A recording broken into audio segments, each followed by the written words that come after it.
Allô tout le monde, j'espère que vous allez bien. Je m'appelle Laurie et je vais vous parler de lecture. Aujourd'hui, je vais vous parler de mes lectures du mois de janvier, vu que janvier est terminé. Ça fait un petit peu que j'ai fait ce genre de vidéo-là où j'ai justement parlé des livres que je lis. J'ai pas vraiment eu le temps pour le mois de décembre. Fait que je voulais au moins venir vous parler un peu des livres que j'ai lus au mois de janvier. Donc, on y va. Donc, une des dernières lectures que j'ai faites en janvier, c'était ce livre-ci. C'est Pax, le petit soldat de Sarah Pennypacker.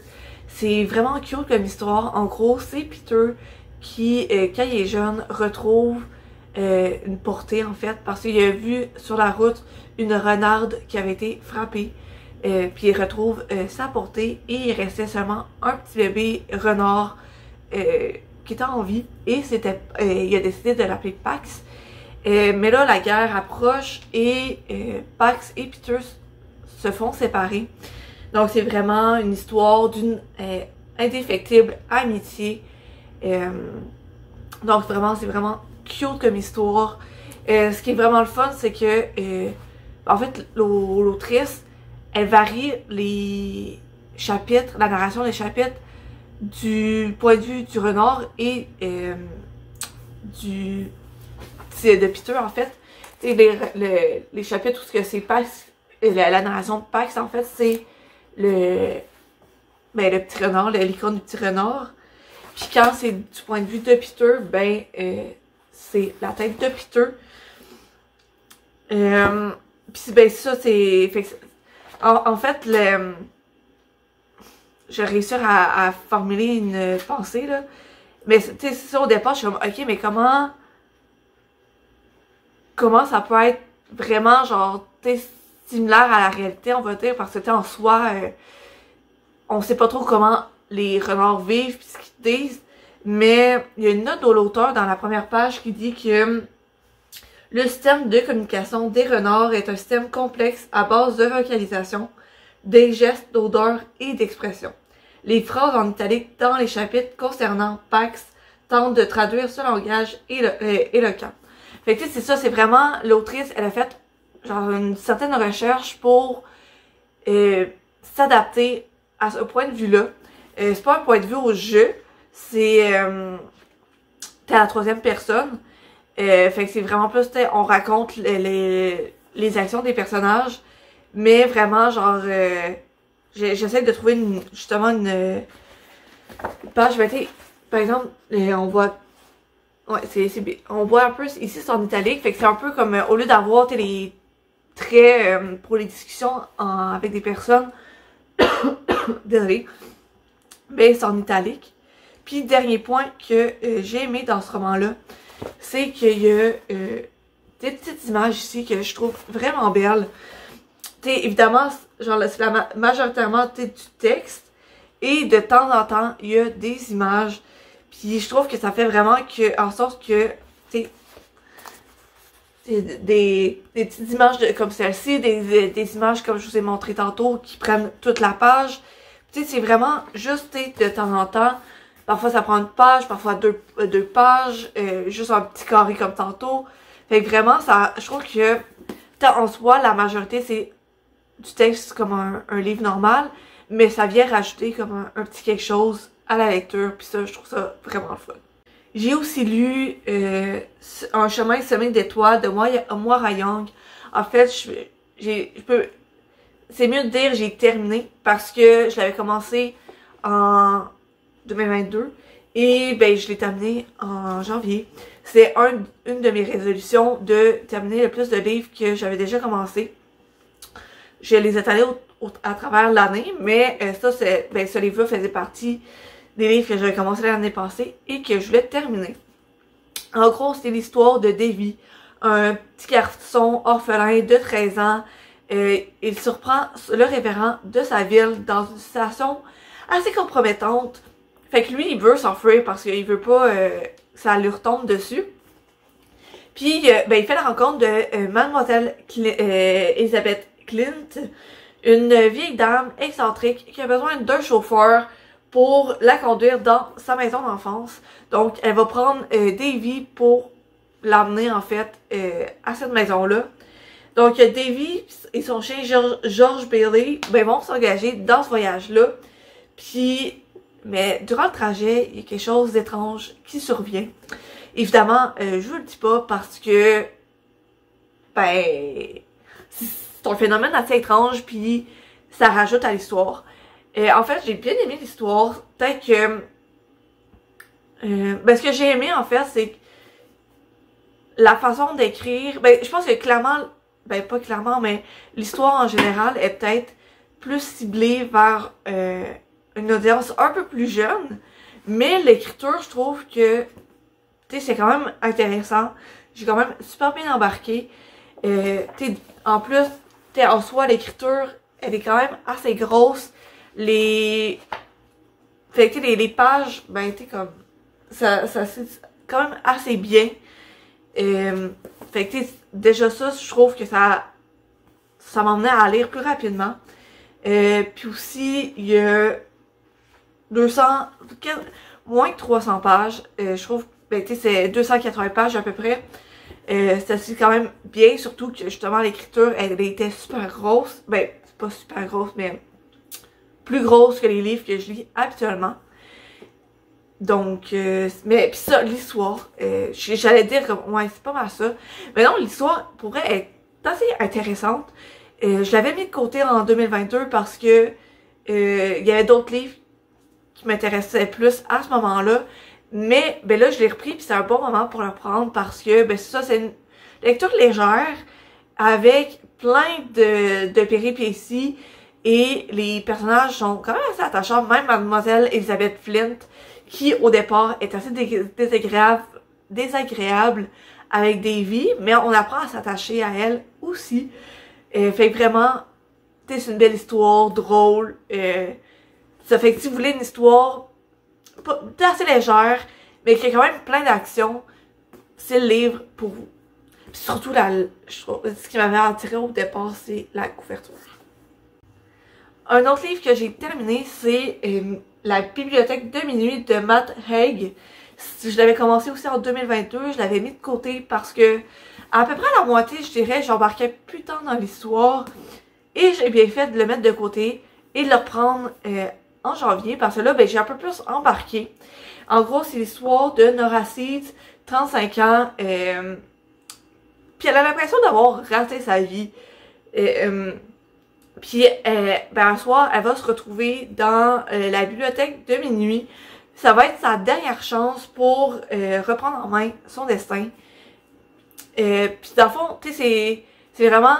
Tu sais, toutes les si qu'on se dit, si j'avais fait telle affaire à place de telle affaire, qu'est-ce qui serait arrivé? Si j'avais pris tel programme au lieu de lui au cégep, si j'avais fait blablabla, si j'étais pas sortie avec lui, c'est littéralement ça, cette histoire-là.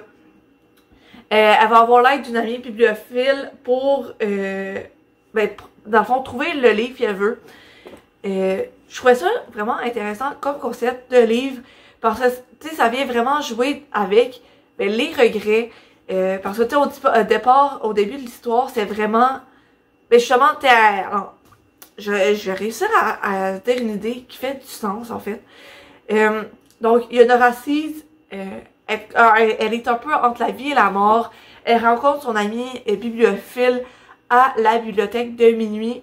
Et, dans le fond, la bibliothécaire lui dit, OK, genre, voici ta liste de regrets. Ça peut t'aider à trouver une vie qui va te rendre heureuse. Puis, ça, genre, Nora Seeds doit trouver, genre, sa définition de c'est quoi une vie heureuse. Donc, c'est ça. Puis, au début de l'histoire, ces changements, c'est vraiment plus drastique, on va dire. C'est vraiment, à la place de faire cet emploi-là, genre, je me pars une business avec mon mari comme il le voulait. Ok, ça fonctionne pas. C'est pas ça qui me rend heureuse. Ok, je vais faire genre cet autre changement-là, gros changement-là, parce que c'est un de mes regrets, mes plus gros regrets. Ok, je me sens pas trop heureuse là. Tu sais, au fur et à mesure que l'histoire avance, c'est vraiment des plus petites affaires de comme, ok, ben, tu sais, quand j'étais jeune, j'ai voulu être telle affaire. Y a-t-il une vie où ce que je fais telle affaire? Ok, finalement, genre, j'ai pas heureuse, mais comme, en soi, cet aspect-là m'intéressait, mais pas cet autre aspect-là. Fait que, un peu à travers le livre, c'est un peu ça, c'est genre, ok, genre, ben ça, j'essaie de comme, faire une phrase qui traduit bien ce que je veux dire, mais en fait, c'est ça, c'est, au fil de l'histoire, la personnage raffine un peu ce qui pour elle veut dire être heureuse. Parce que dans sa vie de base, ben, genre pour elle, être heureuse, c'est comme très vague, très... genre, tu sais, ça, elle avait pas vraiment de définition. Mais peu à peu, en vivant différentes vies, elle se rend compte, ok, ça j'ai aimé ça j'ai moins aimé ça. Fait que c'est ça. Puis, mais, c'est ça. Je réalise que je dis beaucoup c'est ça. Mais si je fais... ouais, j'hésite beaucoup. Ben, c'est que déjà à la base, cette lecture-là, tu sais, je l'ai aimée. Mais tu sais, il y a genre... pas plus que ça. Fait que tu sais, c'est vraiment genre au milieu. Fait que pour dire ce que j'ai aimé puis moins aimé, ben, c'est un peu difficile parce que en soi, il y a pas genre un truc que j'ai vraiment moins aimé. Parce que tu sais, l'histoire était intéressante. L'écriture, je l'ai vraiment bien aimé. Les chapitres, je trouve qu'ils étaient bien faits. Il y en avait des un peu plus longs, des un peu plus courts. Je trouve que le concept de l'histoire était vraiment bien. Mais tu sais, sans plus, je sais que ça avait beaucoup été hypé sur les réseaux sociaux. Il y a beaucoup de monde qui l'avait aimé. Moi, c'est aussi beaucoup la couverture que j'avais aimée. Mais ça, je trouve qu'il manquait un petit quoi pour... un petit quoi de quoi pour que genre j'embarque totalement. Mais j'ai bien aimé comme le message de fin que c'est vraiment faut faire avec, ben pas qu'il faut faire avec ce qu'on a, mais c'est à nous de faire notre propre bonheur. Puis c'est pas une affaire, genre c'est pas une petite affaire qui va faire en sorte qu'on va vraiment être heureux. C'est un travail constant de se dire ok, je suis pas heureuse dans telle situation. Qu'est-ce qui peut faire en sorte que ça s'améliore? Puis, tu sais, c'est vraiment un travail constant. C'est pas juste un but ultime d'être heureux, c'est juste, ben ça, comme je disais, un travail constant de dire, ok, ben je me rends vers telle affaire. C'est pas vraiment un but qu'on peut atteindre ultimement, mais c'est en y travaillant, c'est en travaillant à devenir heureux que peu à peu, ben, on l'est, puis ça fluctue, mais on l'est, veut pas. J'espère que j'ai été claire dans ce que je veux dire, mais tout ça pour dire, j'ai bien aimé. Je vous le conseille quand même si c'est pas un coup de cœur, mais je vous le conseille quand même. J'ai lu aussi de tout cœur Frida de Michelle Wood. C'est un petit livre, il se lit super rapidement, il fait genre 130 pages. C'est en gros, c'est Frida, Cécile et Marie vont passer ensemble le réveillon du Nouvel An. Dans le fond, elles se voient à chaque année. C'est des meilleures amies depuis toujours. Il y a Cécile qui vit avec Leila, Marie avec Mathieu et Frida, elle, ben, elle vit de sa passion de la sculpture de bois. Puis elle n'a pas le temps pour les petits amis. Puis il y a Cécile et Marie, ben les deux vont vouloir faire son bonheur en fait, malgré elle, en lui trouvant l'homme de sa vie. Donc, puis en gros c'est ça. C'est quand même drôle comme histoire. Ben ça c'est super rapide. C'est vraiment léger pour une histoire hivernale, vraiment, c'est pour vous. Puis, ben ça, c'est que ça se fait super rapidement. Ça, faut que j'aille moins vite dans mes idées. Faut que j'aille une à une pour pas que justement que je bug. Mais ça, c'est pas long, je dirais que c'est moins par exemple, c'est moins développé que la bibliothèque de minuit, que genre vraiment, il y a cet univers complexe-là, on va dire, puis que ça, c'est vraiment complexe comme histoire. Ben ça, c'est pas ça, c'est vraiment, une petite histoire simple, puis, je dis ça comme compliment, je dis pas ça comme, genre, je dis pas que c'est simple, je dis que c'est simple comme histoire, mais c'est ce qui en fait la beauté de ce livre-là. Parce que, tu sais, par exemple, si vous êtes en panne de lecture, ben, tu sais, c'est vraiment facile à lire. Puis ça peut facilement vous rembarquer dans une... genre, dans le monde de la lecture. Puis aussi, ben, c'est un livre... ben, je pense que j'en avais parlé un peu. Je fais le challenge 12 recommandations par 12 amis. Puis c'est la lecture que je m'étais pris dans ce challenge-là pour le livre, ben, pour janvier en fait. Donc, 1 sur 12 de lus pour ce challenge-là. J'ai lu Noël, Avalanche et Hésitation de Rose Mia. Ben, je l'avais commencé dans le temps des fêtes, fait que fin décembre 2022. Je compte pas vraiment ce livre-là comme un... genre, tu sais, par exemple, comme un chemin semé d'étoiles ou Bibliothèque de minuit, que vraiment, tu sais, j'avais commencé, en mars 2022, puis j'avais fait pause, puis que là, j'ai de le reprendre. Celui-là, c'est vraiment plus... ben, tu sais, vous comprenez, je l'ai commencé en décembre. J'ai continué en janvier parce que j'ai pas eu le temps de le finir en décembre.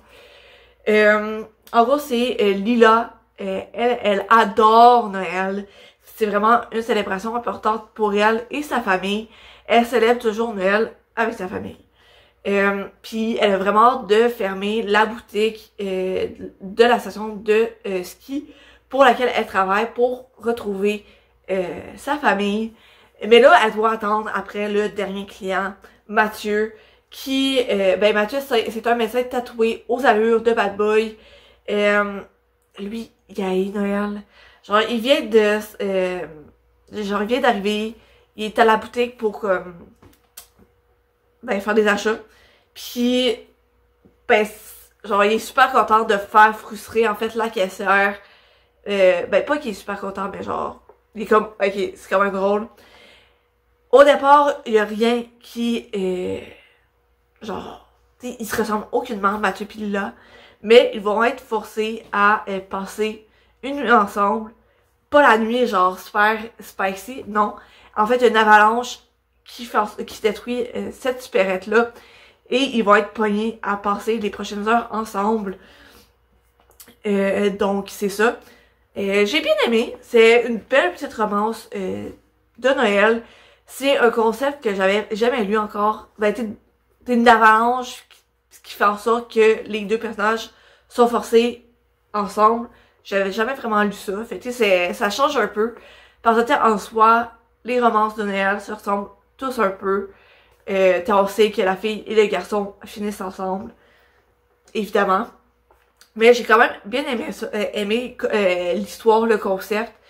Le seul point que j'ai moins aimé, c'est que la moitié de l'histoire, ben pas, j'irais plus le tiers de l'histoire, ça se passe comme tout condensé dans la même soirée. Puis après ça, le 2 tiers, ça se passe sur plusieurs semaines. Fait que la trame de temps est vraiment bizarre. Genre, tu sais, parce que en soi, l'histoire est quand même assez courte. Tu sais, c'est 350 pages en format poche. Fait que on s'entend, il est pas gros comme livre. Puis, il y avait à peu près, je vais...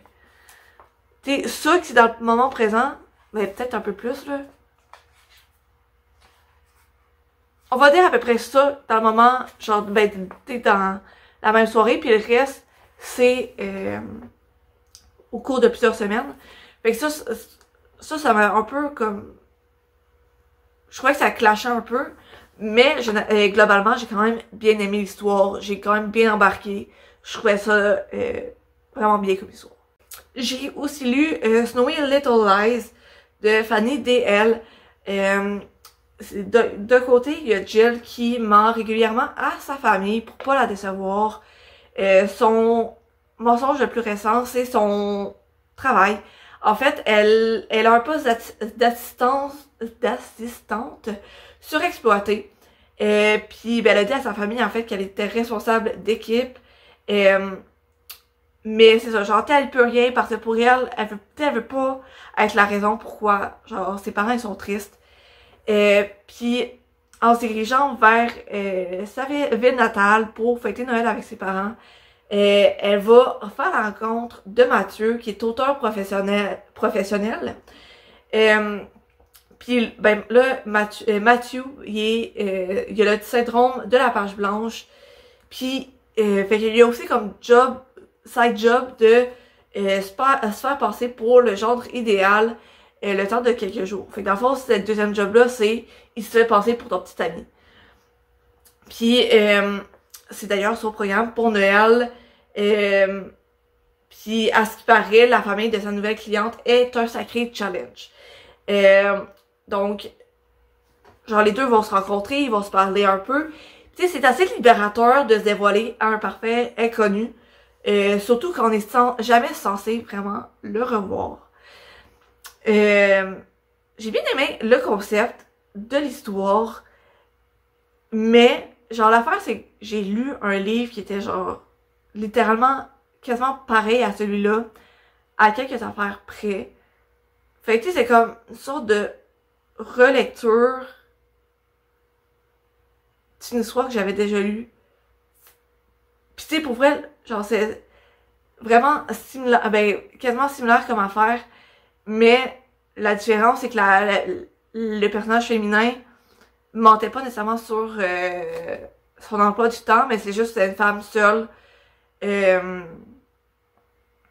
Puis, ben, en tout cas, genre, je vais pas trop rentrer dans les détails, là, mais en gros, l'histoire est très similaire, puis tu sais, c'est ça. Mais globalement, je trouve que le style d'écriture de l'autrice fait en sorte que, tu sais, ça se passait bien. Tu sais, c'est vraiment, j'ai pas au gros 3 sur 5. Tu sais, c'était pas genre wow, mais c'est pas genre poche non plus, tu sais, vous comprenez? Puis ça fait 330 pages, fait que ça se lit quand même assez bien, surtout, encore une fois, c'est format poche. Fait que c'est ça. J'ai aussi lu, ça c'est ma dernière lecture de janvier, c'est Je n'ai jamais embrassé l'or de Kiev Renaud. En gros, c'est comme une sorte de recueil de nouvelles. Il y a l'or, ben, je vais vous lire le résumé, je trouve que c'est plus simple pour les recueils de nouvelles. L'or est belle, Florence ne l'est pas. Pourtant, elles vivent et s'aiment comme des âmes sœurs, peut-être un peu plus.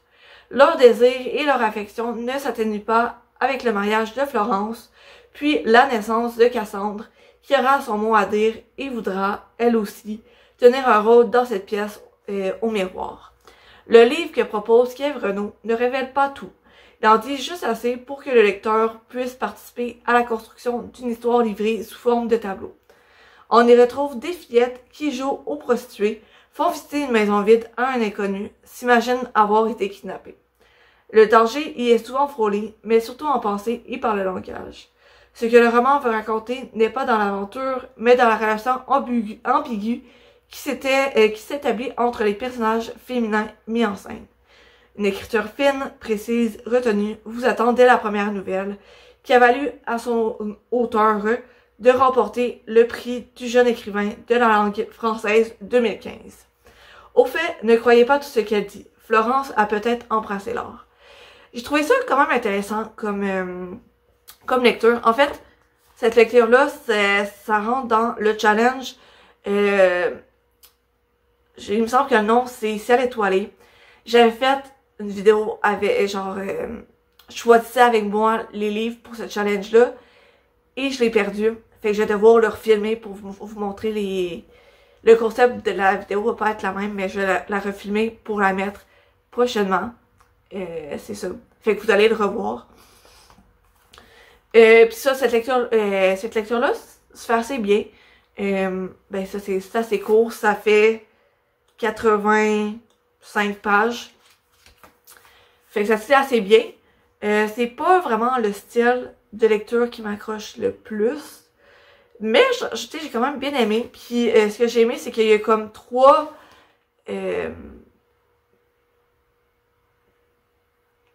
ben pas genre ben c'est pas des chapitres, mais comme 3 parties. C'est le mot que je cherchais. Il y a 3 parties avec plusieurs nouvelles dedans.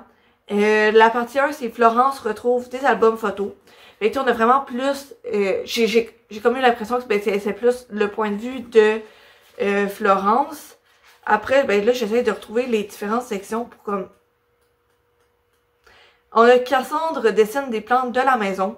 C'est un peu plus ben justement le point de vue de Cassandre. Donc, tu sais, il y a Florence et elle qui était moins belle. Cassandre et sa fille. Et il y a Laure ouvre les fenêtres.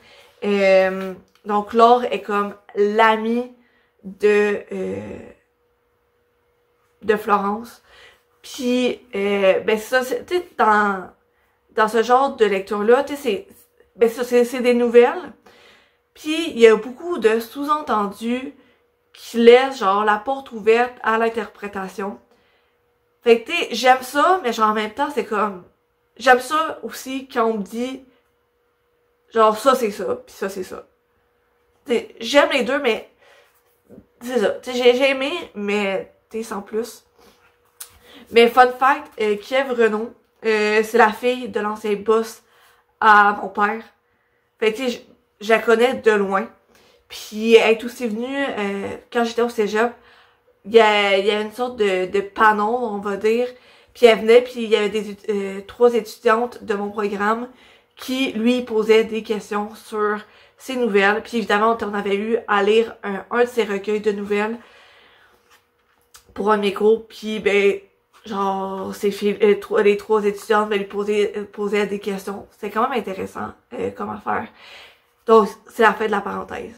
Et le dernier livre que j'ai lu, le 8e livre que j'ai lu en... Ben, en fait, c'est pas mon dernier livre que j'ai lu en janvier, mais genre le 8e... J'ai lu 8 livres, et il y a aussi Nous interdire d'aimer de Justine Potier, publié chez les éditions Caméléon, que je remercie pour le service presse.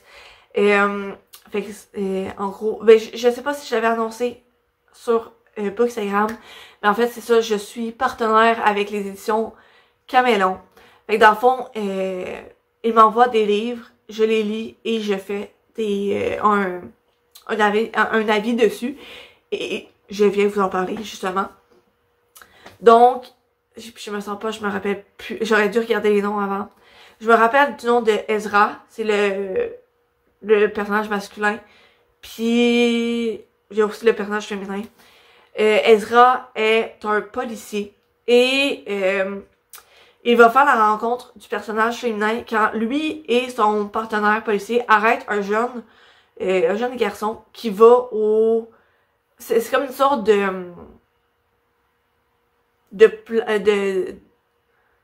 pour les jeunes qui ont pas de famille, en fait, ou que leur famille est... Ça, c'est des criminels, en fait. Puis cette place-là, c'est pour les aider à, justement, se bâtir une vie. Ils vont à l'école. Puis tu sais, en gros, ces enfants-là, ils ont pas de parents. Ben, ils ont des parents, mais comme, tu sais, ils sont plus dans leur vie. Fait que les personnes qui travaillent là sont leurs tuteurs. C'est eux qui vont les chercher à l'école. Tu sais, c'est eux qui vont à leur, justement, aux rencontres à l'école, tu sais, tout ça. Et, ben, c'est comme ça que Ezra va faire la rencontre du personnage féminin. Parce que, ben, elle travaille là. Et justement, elle est la tutrice de ce petit garçon-là. Ben, ce petit garçon-là, de cet adolescent-là. Et ils vont comme se chicaner. Mais peu à peu. Mais ils vont quand même faire la connaissance l'un de l'autre. Et les choses vont avancer. Honnêtement, j'ai bien aimé. L'histoire, j'ai trouvé vraiment intéressante. Surtout la fin, genre, c'est qu'il y a un 2e tome. C'est important de dire, il y a un 2e tome qui s'en vient. C'est ça que je demande comme service presse parce que c'est ça. J'ai bien aimé le 1er tome. Il y a un petit truc, genre, il y a un truc que j'ai moins aimé, c'est vraiment... Ben, le style d'écriture de l'autrice, c'est vraiment je te dis au lieu de je te montre. Tu sais, c'est plus genre Ezra fait telle affaire, blablabla, elle fait, blablabla. Ben, pas qu'elle fait, mais genre elle va, blablabla. Puis, tu sais, c'est moins dans la description, genre, ben pas profonde, mais comme... Tu sais, vous comprenez ce que je veux dire? Ben, j'espère que vous comprenez du moins.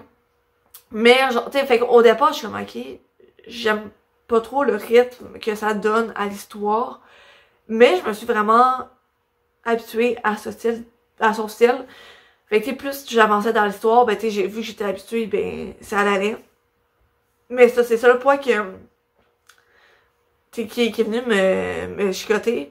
Mais sinon, ça, l'histoire, elle est vraiment sweet, elle est vraiment belle. Puis là, ben ça, j'ai vraiment hâte à la suite parce que c'est 8 mois plus tard. Puis vraiment, il y a comme...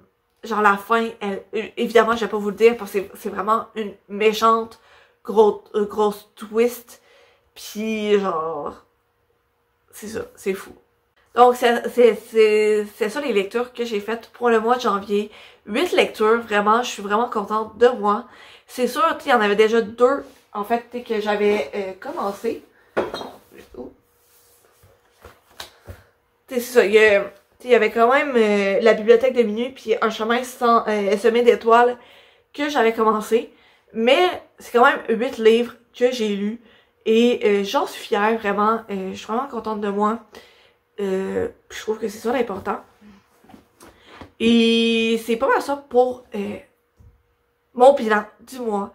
N'hésitez pas à me dire en commentaire, vous, les lectures que vous avez faites durant le mois de janvier, ou encore une fois, le livre que vous avez préféré dans votre mois. Ah, je vais vous le dire, c'est lequel le mien. J'ai vraiment adoré Pax de Sarah Penny Packer. C'est lui que j'ai vraiment préféré, la lecture que j'ai préférée durant mon mois de janvier.